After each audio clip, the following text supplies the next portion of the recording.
tetap semangat ya, meskipun kita belum bisa bertatap muka secara langsung, tetapi hal tersebut tidak menyurutkan semangat kita untuk tetap belajar, dan belajar. Baik anak-anakku, sebelum kita memulai pelajaran pada hari ini, alangkah lebih baiknya kita berdoa terlebih dahulu. Berdoa dimulai. Berdoa selesai. Anak-anakku, hari ini kita akan belajar tema 1, subtema 2, hewan sahabatku.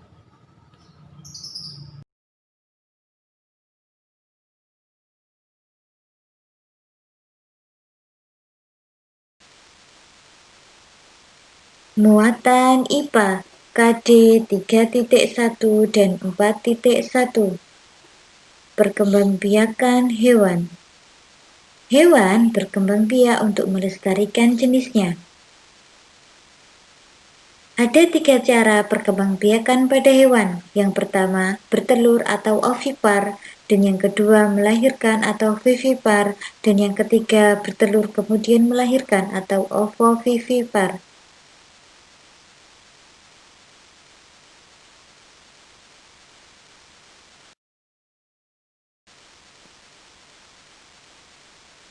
Hewan-hewan petelur memiliki beberapa ciri-ciri, antara lain tidak memiliki daun telinga dan mengerami telurnya.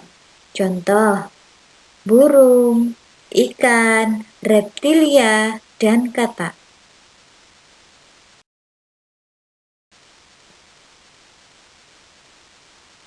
Hewan-hewan yang melahirkan memiliki beberapa ciri-ciri, yaitu memiliki daun telinga dan tubuh ditutupi rambut.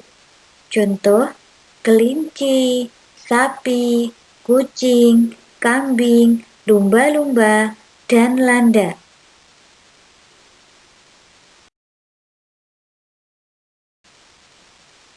Perkembangbiakan hewan dengan cara bertelur dan melahirkan disebut juga ovovivipar.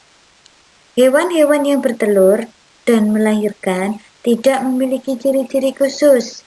Contoh, ikan hiu, kuda laut, dan platypus.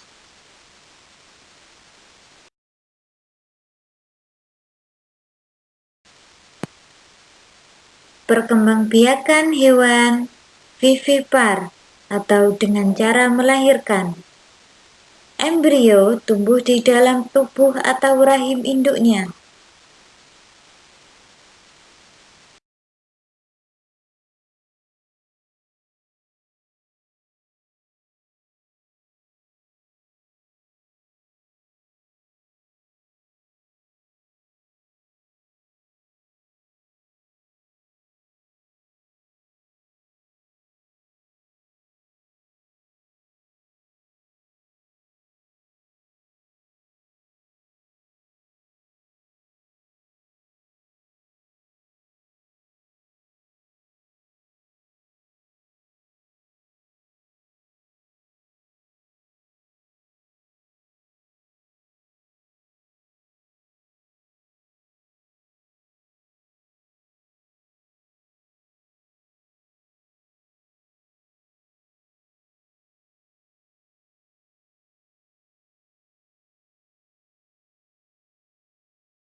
Ovipar, berkembang dengan cara bertelur. Embrio atau cairan individu baru tumbuh di dalam telur. Dan dengan cara bertelur kemudian melahirkan. Embrio tumbuh di dalam telur yang disimpan di dalam tubuh induknya. Setelah menetas, individu baru akan dikeluarkan dari tubuh induknya dengan cara melahirkan.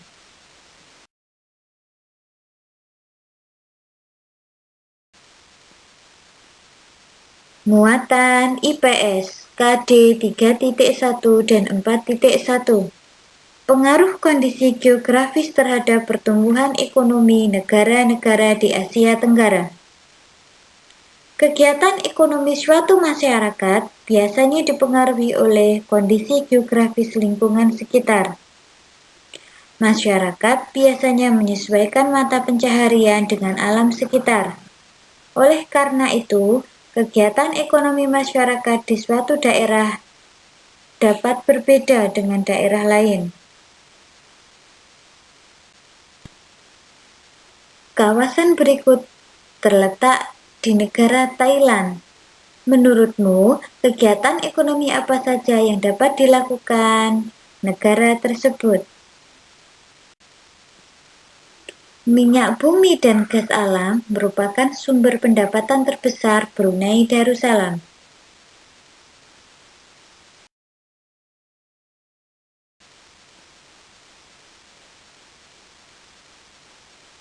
Kegiatan ekonomi di negara-negara Asia Tenggara.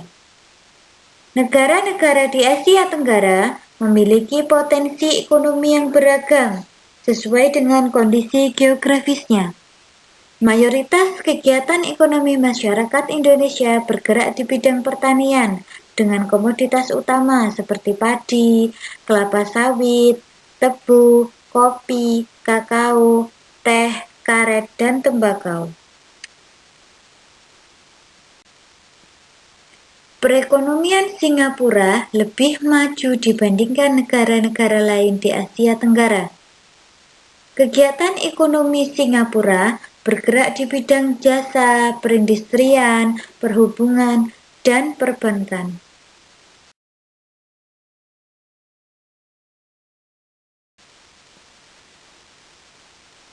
Muatan Bahasa Indonesia KD 3.1 dan 4.1. Ide pokok dalam teks laporan.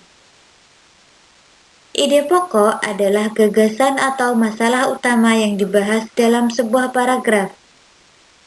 Ide pokok pada umumnya terdapat di dalam kalimat utama. Saat mendengarkan laporan secara lisan, dengarkan dengan sesama agar kamu dapat menemukan ide pokok dan isi laporan dengan jelas.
Membuat peta pikiran berdasarkan ide pokok laporan.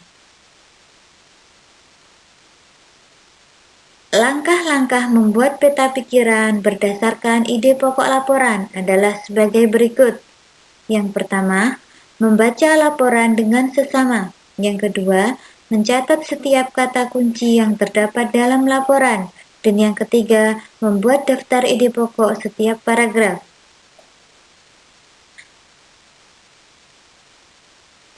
Kemudian anak-anakku jangan lupa gunakan kata tanya apa, di mana, kapan, siapa, mengapa, dan bagaimana untuk menemukan gagasan utama dari informasi dari laporan.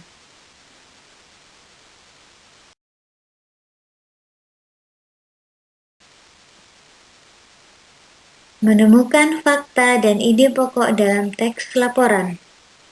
Teks laporan memuat informasi penting yang disajikan dalam bentuk fakta atau data.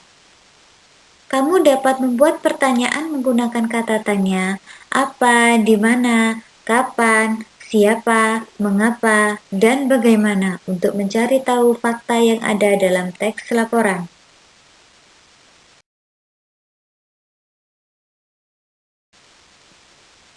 Membuat simpulan berdasarkan informasi penting teks laporan.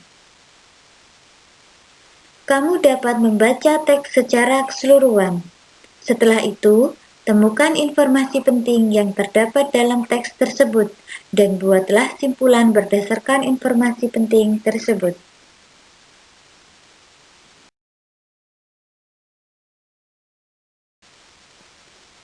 Penerapan nilai-nilai sila keempat Pancasila.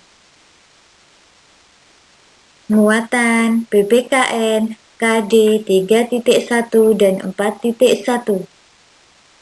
Sila keempat mengandung makna pemerintah dari rakyat, oleh rakyat, dan untuk rakyat dengan cara musyawarah untuk mencapai mufakat. Musyawarah adalah suatu upaya bersama dengan sikap rendah hati untuk memecahkan persoalan guna mengambil keputusan bersama dalam penyelesaian masalah.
Nilai-nilai yang terkandung dalam sila keempat Pancasila. Yang pertama, mengutamakan kepentingan negara dan masyarakat. Yang kedua, tidak memaksakan kehendak kepada orang lain. Yang ketiga, mengutamakan musyawarah dalam mengambil keputusan untuk kepentingan bersama. Dan yang keempat, menerima dan melaksanakan hasil musyawarah dengan rasa tanggung jawab. Dan yang keenam, melakukan musyawarah dengan akal sehat dan sesuai dengan hati nurani yang luhur.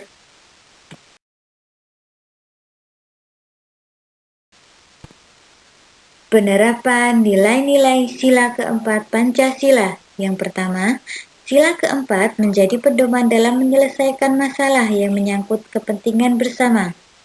Sesuai dengan sila keempat Pancasila, penyelesaian masalah sebaiknya dilakukan dengan cara musyawarah untuk mencapai mufakat.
Contoh pengamalan sila keempat Pancasila dalam kehidupan sehari-hari.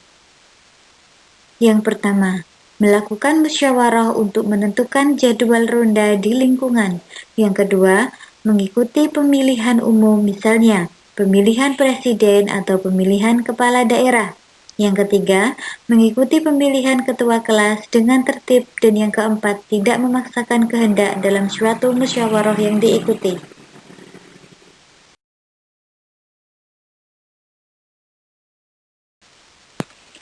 Penerapan sila kelima Pancasila dalam kehidupan sehari-hari. Sila kelima Pancasila bermakna tujuan bangsa Indonesia adalah tercapainya masyarakat Indonesia yang adil dan makmur secara lahir dan batin.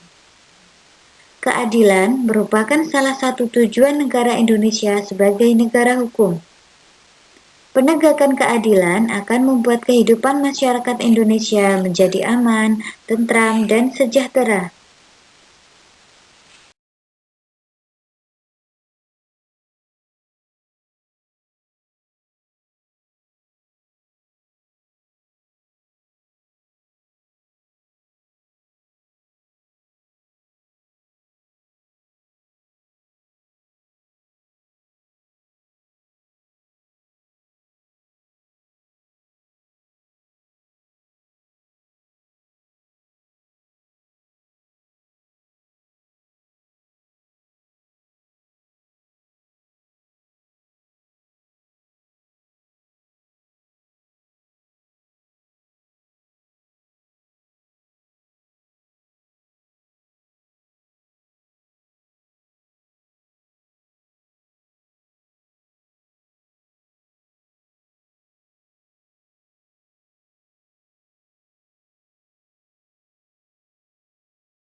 Pengamalan sila kelima Pancasila. Yang pertama, bersikap adil. Yang kedua, menjaga keseimbangan antara hak dan kewajiban. Yang ketiga, menghormati hak-hak orang lain. Yang keempat, suka memberi pertolongan kepada orang lain. Yang kelima, tidak bersifat boros dan bergaya hidup mewah. Yang keenam, tidak melakukan perbuatan yang merugikan kepentingan umum. Dan yang ketujuh, menghargai hasil karya orang lain. Menabung adalah pengamalan sila kelima Pancasila, karena menabung melatih hidup kita untuk lebih hemat.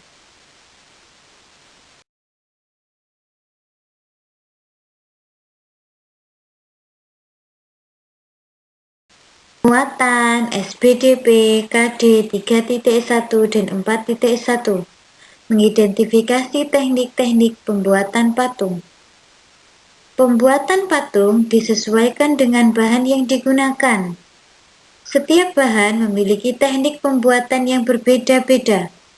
Berikut beberapa teknik pembuatan patung. Yang pertama, membutsir. Yang kedua, memahat. Yang ketiga, mencetak. Dan yang keempat, konstruksi. Berikut adalah gambar membuat patung dengan teknik memahat. Membutuhkan bahan-bahan yang keras seperti kayu atau batu. Alat yang digunakan biasanya pahat dan palu.